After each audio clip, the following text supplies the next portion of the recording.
ពាក្យបណ្ដៅខ្មែរតោះបងប្អូនឥឡូវនេះយើងមកសាកល្បងប្រាជ្ញាឆ្លើយនៅពាក្យបណ្ដៅខ្មែរជាមួយបងទន្សាយទាំងអស់គ្នាបងអូននឹងស្ដាប់2ដងហើយមានពេល10វិនាទីដើម្បីគិតរកចម្លើយដែលត្រឹមត្រូវតែមួយគត់គោខ្មៅស៊ីតែចុងគោសត្រឡុងស៊ីតែគល់គោខ្មៅស៊ីតែចុងគោសត្រឡុងស៊ីតែគល់កម្ជុលនឹងឡាមខ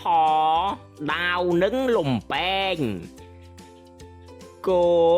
ញញួរនឹងពូថៅខកាន់ត្រៃនឹងកំបិតកោ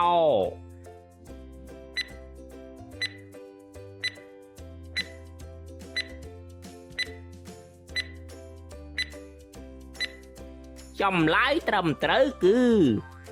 ខកាន់ត្រៃនិងកំបិតកោ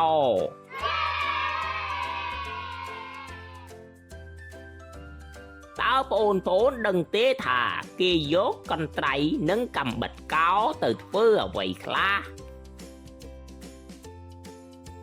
បើចង់សាកល្បងឆ្លើយពាក្យបណ្ដៅថ្មីសូមចូលទៅកាន់វីដេអូបន្ទាប់